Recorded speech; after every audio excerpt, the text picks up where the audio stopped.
Your son asks if Daddy is coming. She says soon.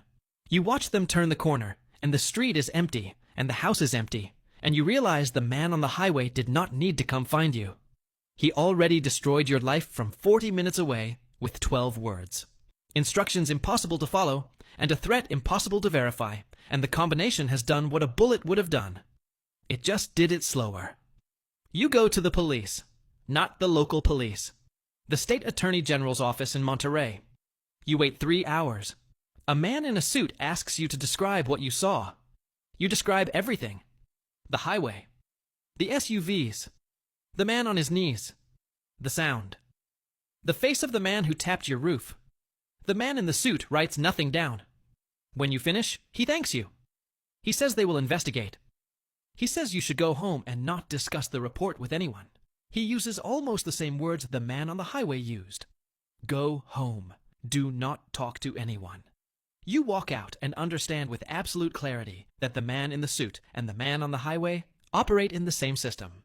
Different uniforms, same instruction. Silence. 3 days later, you come home from work and your front door is open. Not broken. Open. Nothing is taken. Nothing is damaged. Nothing is out of place except one thing. A chair in your kitchen has been moved from the table to the center of the room. It is facing the front door. Someone entered your home, sat in your kitchen, waited, and then decided not to be there when you arrived. They wanted you to know they were here. They wanted you to stand in your own doorway and feel what it is like to realize that the walls of your house do not protect you, that the lock on your door is a suggestion, that the life you built inside these rooms exists because someone has decided to let it continue. The chair is worse than a threat because a threat is language, and language can be misunderstood. A chair in the middle of your kitchen is geometry. It is exact. It is positioned. So the first thing you see when you walk through your door is the place where someone sat and decided your future. You leave that night. One bag. You lock the house. You do not look back at it, because looking back means acknowledging that 6 years of mortgage payments and birthday parties and Sunday breakfasts are now inside a building you will never enter again. You drive to Puebla. 9 hours. You do not stop. You do not eat. You check the mirror 400 times. You arrive at your wife's sister's apartment at 6 in the morning. Your son runs to the door in pajamas. He hugs you and asks if the vacation is over. You tell him not yet. You hold him and look over his shoulder at your wife standing in the hallway. Relief that you are alive. Recognition that the man in the doorway is not the man she married.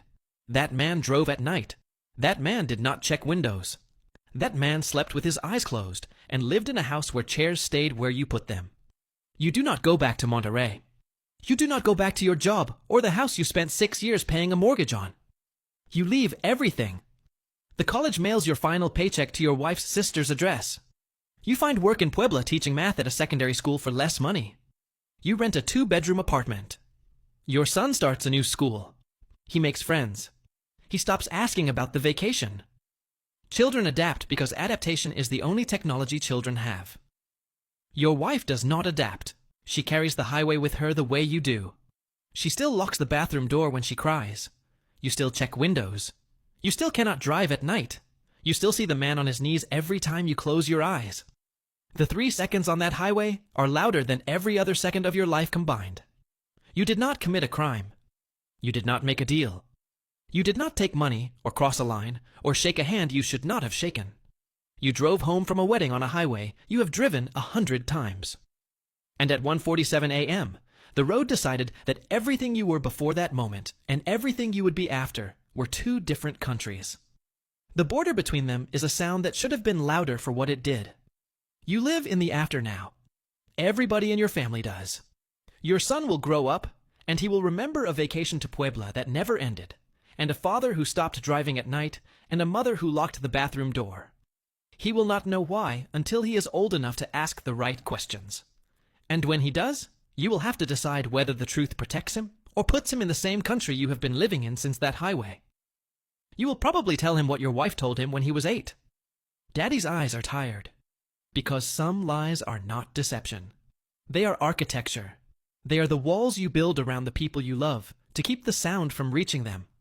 And the man who tapped your roof and told you to forget does not know your name or your face or the fact that you moved 9 hours away to a city where you teach for less money and check windows every morning.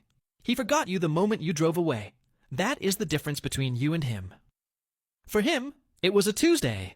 For you, it was the last night you were ever the person you thought you were. That wraps it up for today.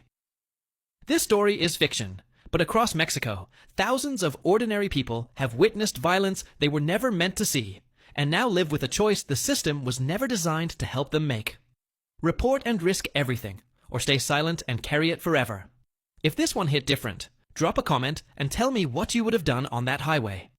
I have got more stories like this coming. Hit subscribe so you do not miss the next one. See you in the next one.